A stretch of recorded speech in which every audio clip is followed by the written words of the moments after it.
Hey, and welcome back to this Mark III chassis AK Cobra build video. Well, in this video we're going to be doing the part that I've been dreading the most, and that's fitting the headers, particularly on the driver's side. However, that will allow us to install the exhausts, and we're also going to lay out and fit the dashboard. So thanks for joining me. Please like and subscribe. Let's crack on. Now onto the dash install. Previously, when the body was just in the driveway, I fitted the dash just as it was, just flat, and made sure I could get it in and out, which meant widening some of the holes, because my God, can these studs really grip into the holes. And then it's a hell of a job to try and get them out. So that was my first job, just to do that. So that was several months ago, and now we're in the process of fitting the dash properly. So what do we need to do? Well, we need to be able to get it back into its space over the steering column. So I've just fitted the top plastics there, and what I'm going to do is just tentatively sort of open up the gap here, the space where the dash will drop over the steering column plastics, and just keep on opening that up, not to make too huge a gap, and then finally big enough that leather can be folded round and everything else, enough space for it. It does become a lot easier once you start cutting this out. Once you cut this out and the return, all of a sudden this becomes really flexible and a bit easier to get in and out. But at the moment it's very rigid with that return all the way around underneath. So I'm just going to go and put some breathing gear on, a face mask and stuff, and just open up that gap, and we'll see where we're at. Just a note while fitting this and making the hole in the dashboard. So you've got your plastics in here that might need to go on and off a few times. It really helps to just take that little notch out here. So I'll be doing that, and that just won't catch so much. And it's also worth maybe thinking about just cutting the end points off of here as well. You know, you can start losing a few of the clips there. So it depends how far you go, but if you just lose, you know, half an inch or something, then that can really help as well when trying to fit all this, when everything's got leather on it and you don't want to scratch anything, etc. There we go. So we're just easing this out. Now we're quite a long way from the final gap there. I've got to come a lot higher so we can get over the plastics when they're in place. But we're nearly there. I'm just going to open it out on the left-hand side a tweak more, but then most of my cutting will just be across the top, I should think. Not too high though, because need to remember that the plastics you know, do drop down quite low again. So we'll see how that goes. Just to aid fitting, I did cut out that notch, and also I just shortened the stud that's here, just so it doesn't catch, because you don't want to catch that on the paintwork when you're installing it. So it's just a touch shorter, but long enough to get the butterfly nut on the back. And then the other thing that we're doing is, because of my slightly larger airbox here for the heater, you can see that that's impacting, it won't let me push the dash back. So I'm just going to cut that out. And you know, it's an easy job afterwards, just with a bit of P40 and some a little sheet of thin plastic that I've got. You know, I'll be just fashioning something like this, dead easy. Just stick a little bit of plastic in, roughly like this, and then the trimmers will just be able to put the leather over it, and you won't even know. So it'll go something like that. So obviously, you know, more like this, and it'll just meet up with that return quite nicely once it's all there. But we're not going to fit that until the dash is in its final position. So we've got it in there now, and we just need to tighten it all up and make sure it's got enough room for leather on both the steering column shroud plastics and also the dash. So I'm going to open that up another, probably a good 5mm actually, and that'll really ease putting it on as well. I'm just going to be careful I don't go any deeper here, but I will be taking this out to a much nicer bend, I think, just there, just coming up slightly higher here, and taking about 5mm off the top. So that'll be good, and and then we'll be in pretty good shape. And then you can just see a little touch point there, so I'm going to open up that whole side on a nice gentle curve, about 5mm, 6mm as well, so that'll be good. And then we can just make sure it's all fitting correctly. I'll put the butterfly nuts on the back and just make sure it all fits nicely. Previously I've had to take just a smidge off the bottom of the dash just to make sure it can be pushed back into its correct place, and we'll see how it looks. Well, that took a lot of fettling. To be fair, it's pretty close to the marks that AK made, certainly for this airbag version of the steering column. I think it won't be accurate for the non-airbag because it's a bit of a thinner cowl and plastics. I just had to take a little high spot off the top here so it could be pushed up into its final position, which is about as good as it's going to get. I'm just going to take a mill off the left hand side where I've just done a bit of black Sharpie, but I think we're all good, and we're all ready to start marking up some dials now that we can get a horizontal line. So you catch me here a little bit frustrated, but I think I can see the light at the end of the tunnel. The reason being is I'm trying to do things mathematically, and you need to do things more aesthetically, I think. For example, we definitely want all the dials and everything pretty center with the with your curved or flat transmission tunnel. So my center is here. It's a little way off where AK had put their markings, although funny enough, although that was out, their main dials are fairly accurate. But of course what you're looking at up here is the center line for my rear view mirror, which is kind of way over here, and would not look good if I drew this line down and had the dials off center to everything else, and the gear stick and everything else. So yeah, so that's what you're kind of faced with, and I think at the end of the day, yeah, it looks better if it's all central to the gear stick and everything else.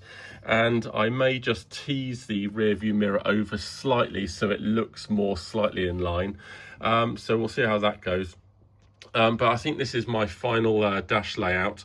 A little bit different to AK's markings because I didn't like the dials here on the kind of brake, so I'd rather have them on the flat surface. So I'm going also for a different warning light setup. I'm going to have 1, 2, and then 3 main dials, clock in the middle, water, oil, whatever else we've got, volts is it, and something else, and fuel. So that's all there. I'm going to have the start button up here as well, and then I'm going to have a curved row of 6 buttons, I think, which are my electric brake first. I've got my fan, side lights, main lights, and fog light, and is that it? And hazards as well.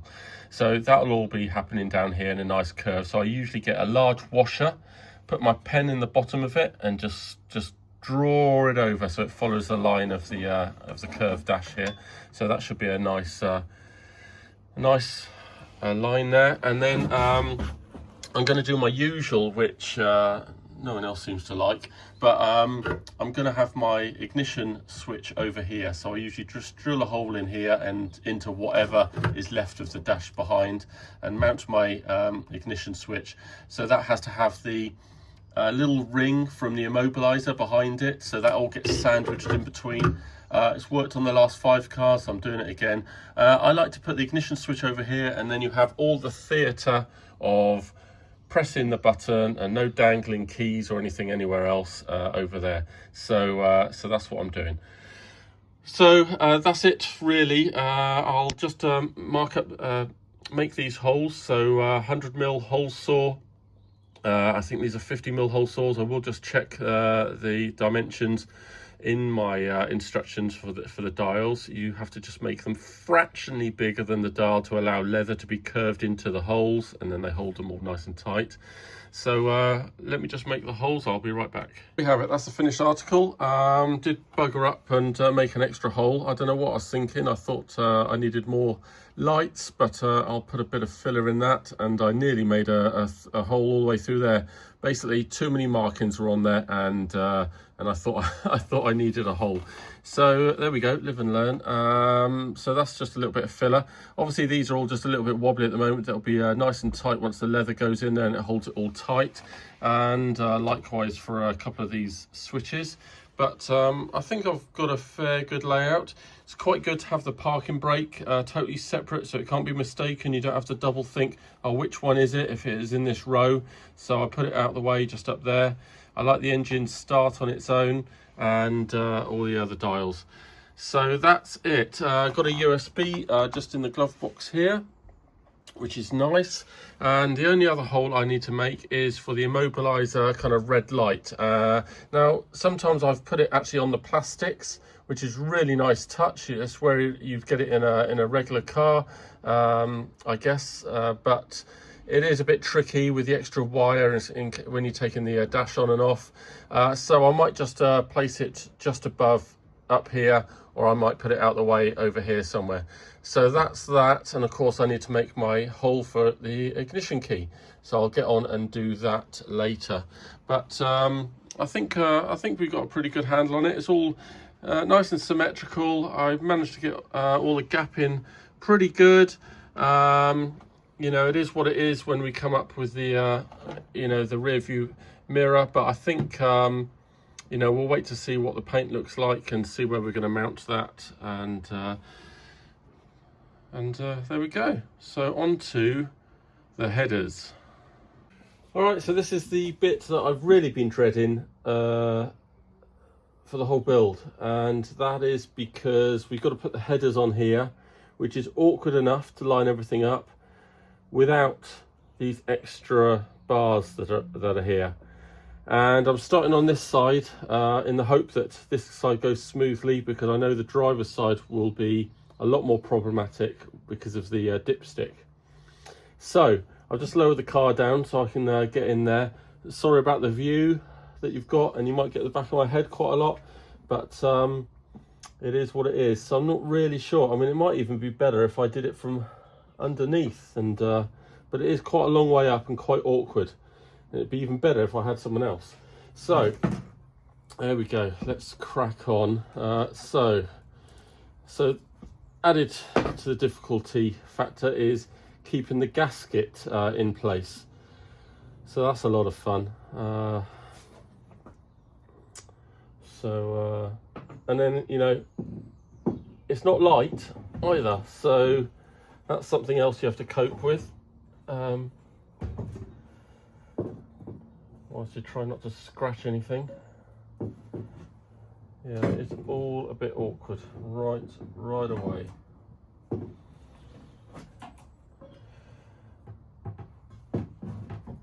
I'm probably missing something and how to do it more easily.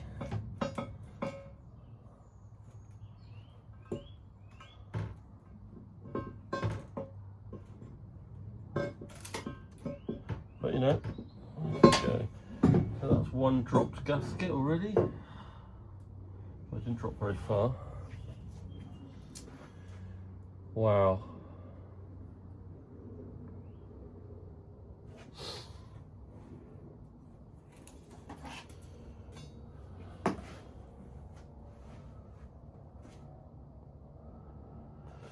Would it be better to hold it up? I don't know.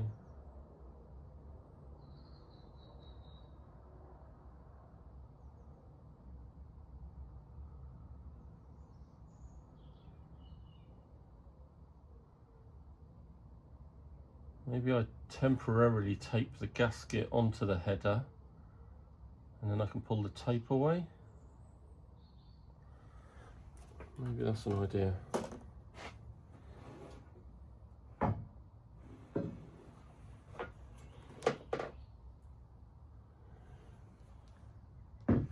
It certainly is not light.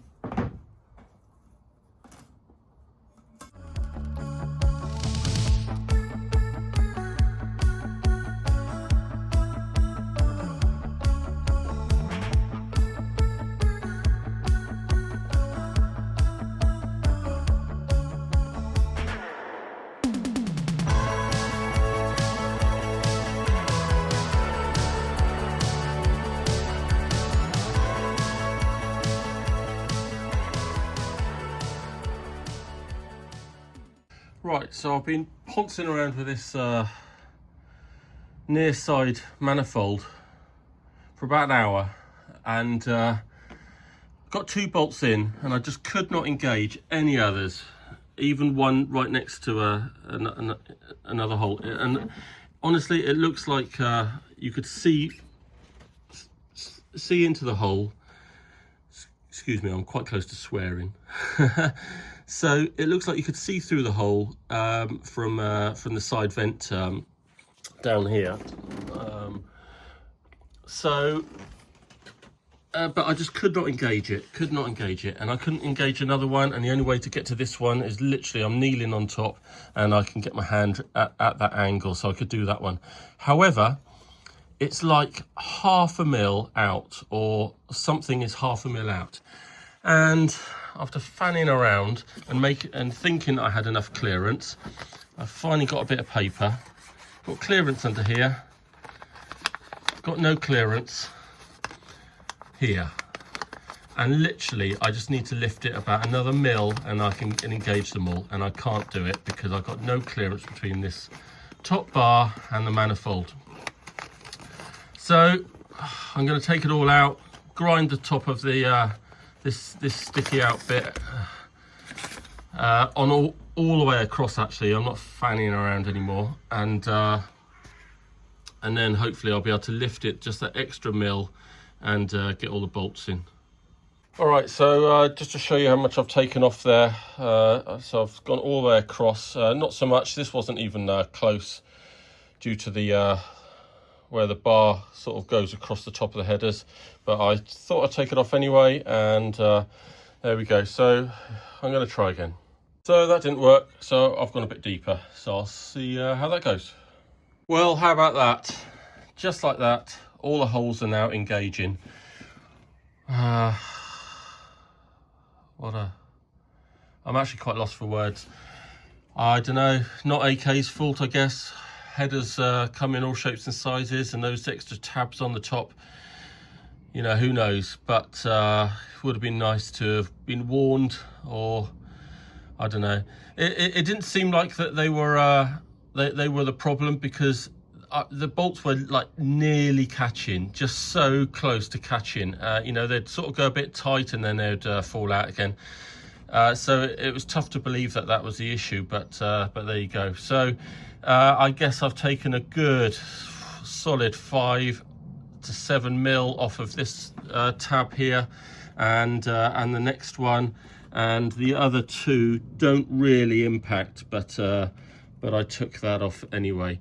So there we go, finally got a header on. I can get to all the bolts. The only tricky one is perhaps this one here, but maybe if I come down at a different angle, I'll be all right. But at the moment, I need to get off this engine. Okay, so there we go. I managed to do all of those up really tightly with the help of a spanner on an Allen key. Got my hand down into this one through my wires, and did that up sort of from the side. This one was a bit tricky, but I just about got some Allen key just about into the head and managed to turn that, and that's all nice and tight. So we are done there. What a relief. So onto the driver's side, which is the one I wasn't looking forward to. Christ. So I'm going to take off the top of all these sort of lugs here, just to give me a fighting chance from the off, and see how we get on. Here we are on the off side, driver's side. No messing about on this one. I've already just taken off a bit of meat off these top sort of lugs to make sure that we can get underneath this awkward bar.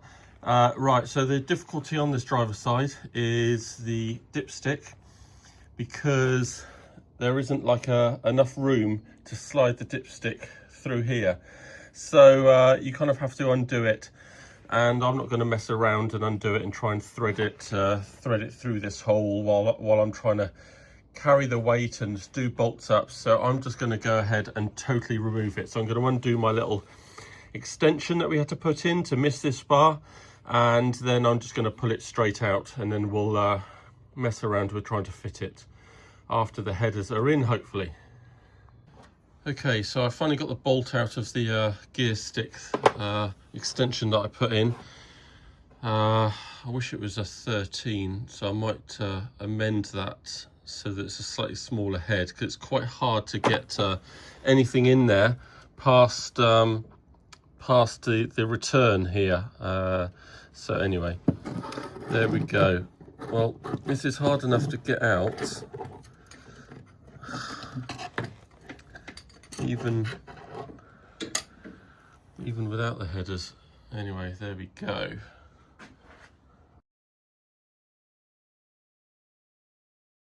Well, I wish I could say just like that, but as per that still of my wife kneeling on the engine very carefully, gave her a hand up there, told her where to put her knees, so that she had the right angle for her hands to go this way, because leaning over the car and trying to invert your hands this way is just too much. It's too much of an angle, and the car's too high, etc.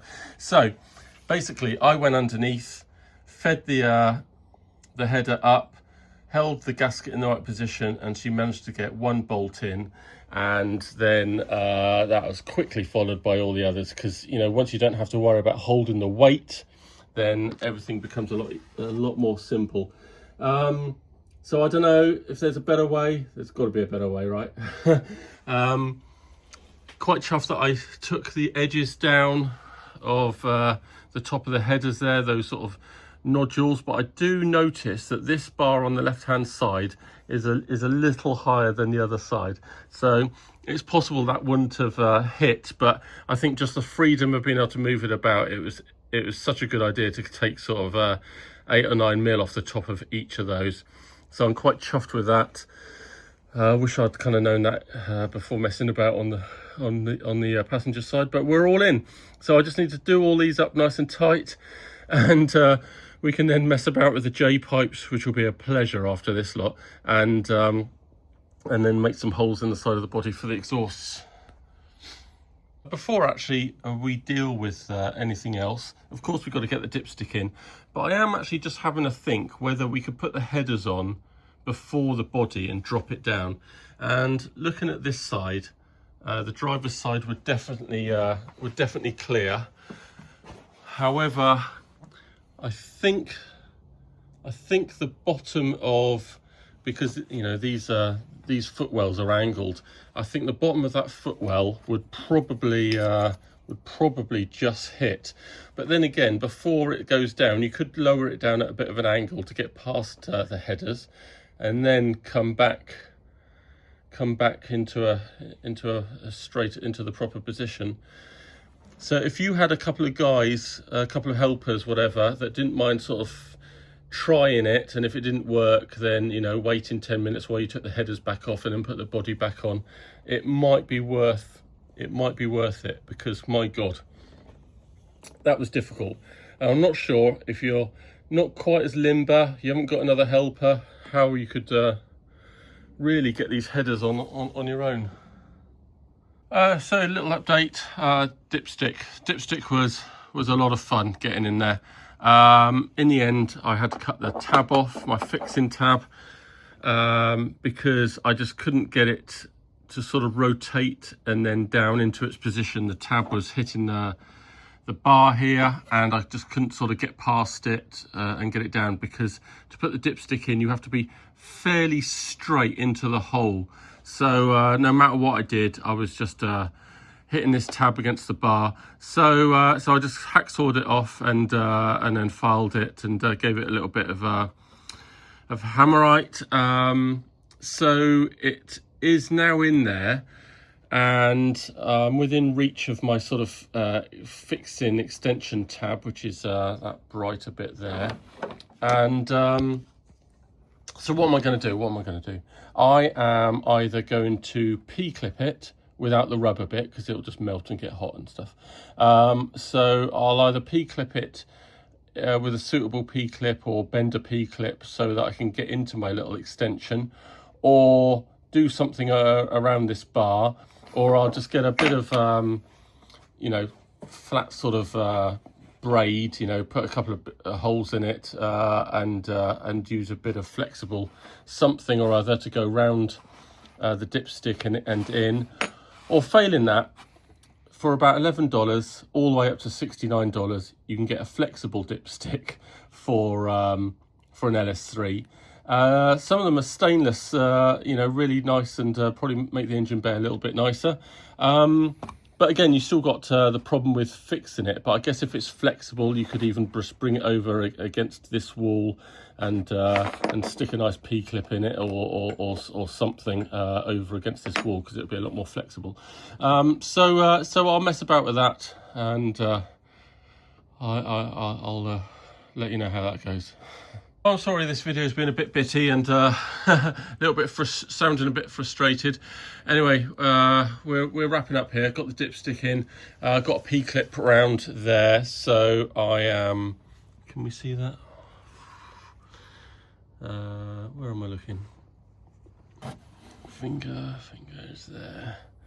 So I've got a P-clip and bent it round, and then sort of crimped it where I want the dipstick to be, and we're all good. We're not rubbing against the spark plug or anything else important. So I'm hoping that is the end of the worst bit of the build. Who knows? I mean, if someone tells me now I've got the headers on the wrong side, then that would be pretty disastrous, but I'm pretty confident they're on the right side. I did check beforehand. So we're all buttoned up there, all nice and tight. Again, spanners on the end of Allen keys, and all successful. So hopefully that dipstick doesn't impact anything. I don't think it will. So that's all fine. And now we can move on to making some holes in the side of the body. Good, well, let's finish up these exhausts then. So the next thing I'm doing is installing these sort of J-pipes. Now, on previous builds, I've had to get a mobile welder in and hold all this in place, and tack welded and welded the whole lot on my driveway. All pretty successful, but you know, it's much easier to ask AK to do it for you. So they've got an old engine up on site, and you send them your headers, because they seem to all have a little variance, and they'll weld up these J-pipes and have them exiting where they're meant to exit. So that's all good. Also, we've got captive, they've welded in some bolts here, so it's all M10 stuff on this one. So I need to make sure that my bolt will go through and tighten and not impact the underside of this this J-pipe. So I need to just check all my dimensions there with the thickness of the header. And I've had various successes with different lock-in mechanisms, because you don't want these bolts to come out and cause air gaps or anything. So I'm going in with you know, one of these lock-in rings here. So let me just have a look. Let's see what else I got. I guess you could do the half the spring washers, or these sort of serrated washers. I'm going with this. So you've got one locking nut on one side, and the other one you have a bolt going all the way through to your nut. So you've got various methods of locking that in. I've tried these Binks locking nuts, which are excellent, but my god, they're hard to get off, because they really do seem to capture the bolt and well, you know, do what they're meant to do, and not undo. So you need to make sure, you know, that's a one-time thing. I've also got a gasket here, so I'm hoping that AK put in some sort of gasket and had got all the dimensions right. Although this just makes a nice sort of up and down difference in height, and no sort of twisting or any other difference in the fitting. So if they didn't put one in, put in a sort of 2 or 3 mil gasket in there, shouldn't impact too much. So I guess I'm going to have that the smooth side of the gases sort of coming out, and that all fits quite nicely. So you can see there I've got this 63 mil gasket, if you wanted to maybe get the same. Now you certainly don't want any revisits from the IVA. You want to be able to pass that. All my, well, how many have I failed? I failed 2, I think, on emissions test, and you know, it's suggested that there's a pinhead of air coming in and it's not reading right, and you know your gases are coming out incorrectly. I've got to say, you know, after my first fail, I thought I did a damn good job of sealing, but I still failed again on a different car. So anyway, this for me, this is a one-time thing. I'm using exhaust paste here. I'm going to be putting exhaust paste all the way around here, around the top as well, and then sandwiching it all in up to the header and making this a one-time fit. I don't want to have to revisit this or have any doubts. Make sure no exhaust paste can fall in here, because if it goes through to the cats, that can affect the cat as well. So you know, that's it really. It's all pretty basic. Loads of exhaust pipe. I'm going to just dry fit it first, make sure all my nuts and everything and bolts do up everything all right, and then we'll go for it. So I'll show you what that looks like. All right, so no Binks nut actually required, because there is a thread on the other side of this fitting. It's just one captive nut on this side. So before I do a final tighten, I'm just going to make sure that this J-pipe is pointing straight out, because at the end of the day, that can't move, metal's not moving. You need to be able to slide on your exhaust just straight on. So if that J-pipe's just slightly at an angle, that's going to cause you a little bit of a problem. You might be able to sort of force it on and open up the end of the exhaust slightly to force it on, but then, you know, sealing all that up with the fitting here might cause you an issue and even more exhaust paste. So why not just try and make it as straight as possible, because there is some movement when you do up that fitting. So I'm just checking that out. Looks pretty good to me. So I'm going to go ahead and do that final tighten and squeeze all that exhaust paste out and give it a wipe down. Okay, now we're into making a hole, the initial hole into the body. So I know from previous experience, this escutcheon kind of goes up against this bend, if you like, but obviously you can see the exhaust coming through, so you can take a center line exactly from the exhaust and bring it up. So I know I've got a bit of room to play with. I also know that this bottom bit is kind of flush with the bottom of the body there. So I'm just going to get this in sort of in place roughly, and you know, you've got a fair amount of maneuverability. So I'm just going to go ahead and make a tentative, you know, hole, and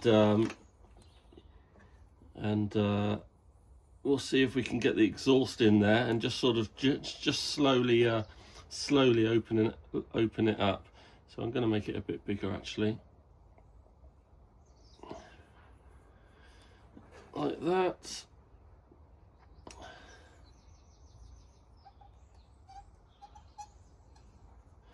Now you can't make the hole the exact shape of the escutcheon, because this has been cut with kind of different bulges, and it'll fit one way round the exhaust better than another, and it will make test you a little bit. You have to take the exhaust on and off, because you can't twist this when it's on here. It gets jammed up on the exhaust, so you have to kind of slide the exhaust off, adjust it and slide the exhaust back on, and you'll eventually get a position where these bulges are fitting round the exhaust in your preferred way, with a good gap in.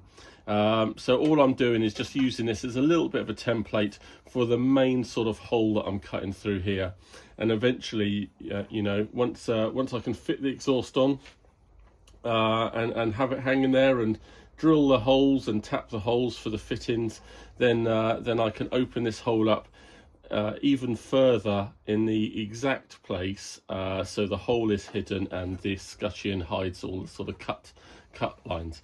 But for now, all we're doing is doing that kind of rough hole. So yeah, now I normally do this with a oscillating saw and go round. It makes a nice neat hole, but for speed I'm just going to do the edges with a grinder, and then we'll make it a bit neater with the saw.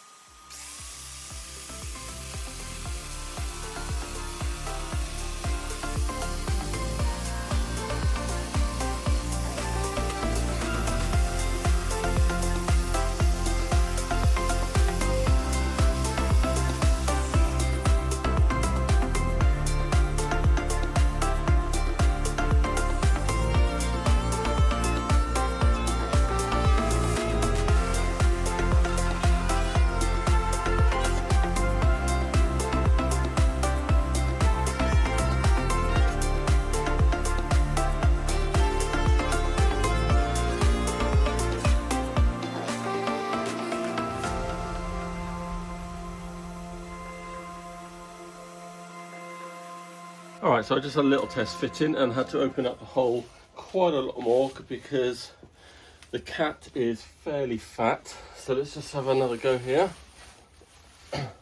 Make sure you've got some blocks of wood and protection. Yeah, that's still not quite happening. Top and bottom mostly, I think. It's all quite awkward, heavy, and you obviously need to be very careful with your nice shiny side pipe. So I'm just going to open that up just a little bit more. All right, let's go again. See where we're at. Okay, we're through. So let's see how far away. Right, so I can see that we obviously need to open it up more, and I need to go a lot more right to be able to get onto that J pipe. Quite a lot more right, which is quite a surprise. So I'll give it another centimetre or so on the right.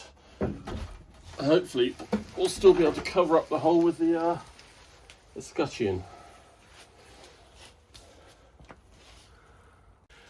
Okay, well, I'm trying to be pretty careful here, trying not to hack at it or slip, but there you go, another job for the paint shop. Right, let's see where we are. Okay, we are nearly lined up there. In fact, we are in line. So now, so I need to take a bit of meat off the bottom still. Now this driver's side, this offside, is fractionally lower header, fractionally lower exit. So I do recall this bottom strip here being a lot thinner. So I just need to drop that down just about 5 or 6 mil, I think, and then I'll be able to get it on there. But left and right is fine, so I certainly don't want to open up any more left and right, apart from just tidying it up, maybe 5 mil off this turn here, and seeing how that goes, and then we'll finally be able to slide it on.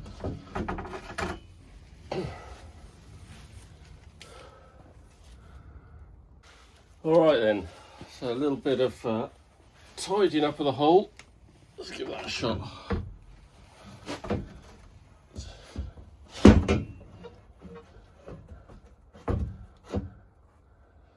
Still can't get that on, and the difficulty is it does seem to want to be lower.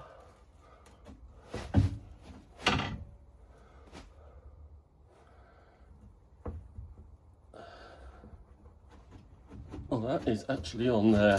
There we go, we are on. Right.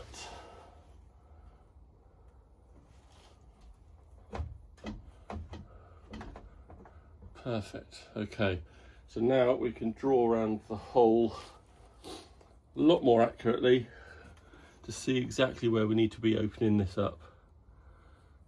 That is quite high up around here, but the scutcheon should grab it. This is a little close. So I'm going to come in there, and then yeah, it's pretty much touching the bottom. It's going to be a really thin layer there, which isn't a problem. But of course, the escutcheon, I don't want it hanging off the bottom of the bodywork, really. So we're just going to open it up another 4 mil or so, just in a couple of points. And then we have to think about the return here. So you want your gap to be able to just about get some fingers down there, you know, for washing your car and everything, and not too close to the paintwork, because obviously this gets really hot. So with a gap there, I can get my knuckles down. We want to see if we want to just trim off just a little bit down here.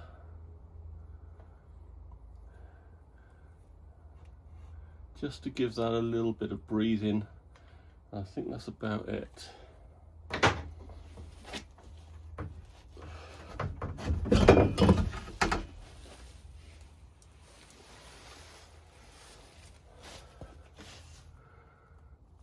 All right, so let's just see if that slides on a little bit more easily now.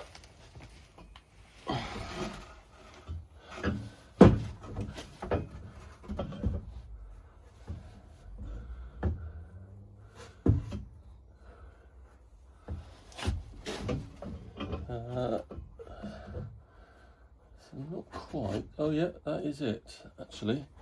Let me just try that again. What am I doing there to get that on?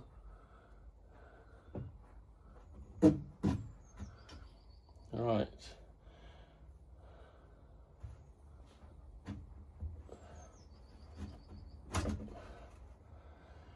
Because obviously once this is painted, you don't want to be messing around. So it needs to be pretty bloody accurate. Okay. So that wasn't too bad. What am I thinking? I'm thinking that's pretty good. So the next thing to do, once you've got this in the right place, okay, so the next thing to do, once you've got it on, that's obviously not moving. I am now going to fit the brackets in their correct place. Mostly, so I don't have to hold the thing up every time, and we need to be able to make sure we can slide it on and off. Now, it looks like we've got a bit of room to play with, so we'll be trimming off some more soon, but we need to get those brackets on, make sure it's in its final sort of place, getting this scutching around here, and then we can probably just eke out just a tiny little bit more, and that'll aid all the sliding on and off.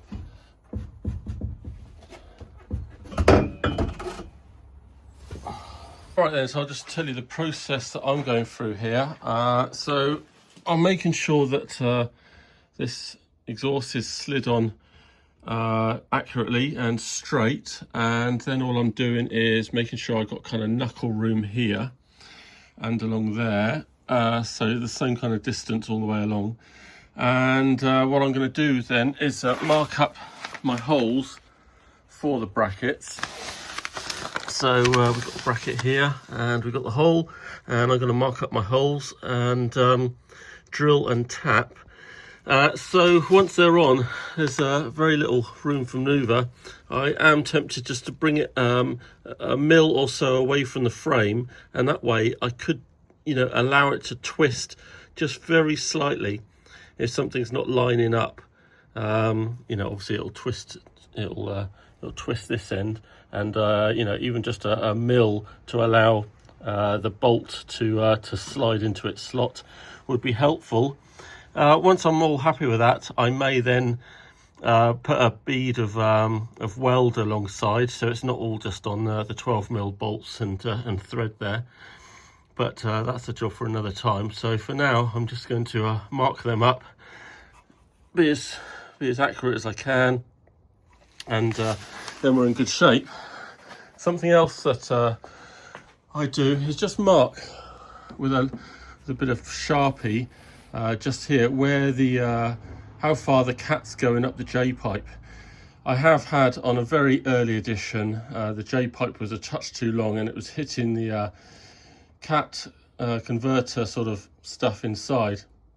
So I just had to take an inch off of this J-pipe to make it a bit shorter, but not so short that you can see any gaps where these cuts are, which allow you to put on that U-bolt and tighten it all up. So I definitely want it to be at least that long and not too short, but certainly not impacting the cat. So I'll just put a line there, take a measurement. All right, let me see if I can show you what's going on here. So I'm all drilled and tapped. So I fixed the brackets to the car, and that enables me just to test slide on the whole exhaust, sliding it onto the brackets. So that's all good. I'm quite happy with that. I've got enough room. I'm about to make some more room because now it's time for the escutcheon. I'm not sure if I'm going to be able to really explain what I'm looking for here.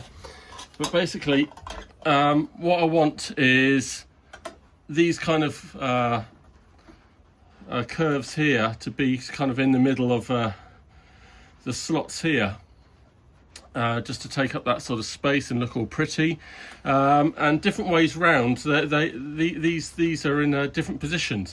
So I just had it round. I had this side down here, and this bulge isn't in the center. It's kind of lower down, I guess, to give you some flexibility how you're going to fit it. So I just pulled out the exhaust, rotated this escutcheon round, and now I'm in a much better place. So if I have a nice equal gap sort of around here, this bulge is kind of in the middle of this gap here, and I'm a bit happier about that. And all the other ones also kind of line up quite nicely as well. So with that being in the kind of right place, and nothing really is going to move now, I'm quite happy to sort of bend this more into the body shape, and then we can really see kind of how much more meat we can take off, just to make sliding on the exhaust easy when it comes back from paint, so we don't have any issues. I mean, there is enough already off, but you know, I can just take a little bit more off, so that's great. So I'm going to do that, and then obviously the escutcheons don't get fitted until it comes back from paint, so you need to make sure, you know, you're all happy with that. I think I will probably wait until it comes back to drill the holes, because they end up putting filler and stuff and body stuff, P40 and 38 all around it, or whatever they use, and they generally fill up the holes anyway. So all I'll be doing for now is just drilling the holes into this stainless steel, and then I'm all ready for when it comes back. So I can see here that just around this edge, I can just see a little bit of body through where I'm going to be fitting the escutcheon. So I'm going to take a little bit of body off there, and then we're all done. And then we can mess around with the other side. And there we go, a little bit quicker on this side. Kind of knew what I was doing, I guess. So made the hole initially a lot bigger, but still had to just tease it out. And there we have the exhaust all mounted. So I drilled and tapped 12mm holes for M12 bolts. And that will be, obviously I've got to take them off for paint. So when I do the final install, obviously plenty of thread lock and all the rest of it, and possibly a bead of weld as well, because I can imagine there's quite a lot of weight sort of bouncing around on those. So that's it for this video.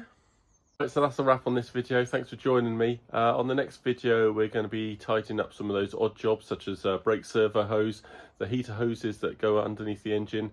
I'm going to see if I can fit the boot and bonnet and the gas rams, because I really need to finish making all the holes in this car before it goes off to paint. I'll see you again.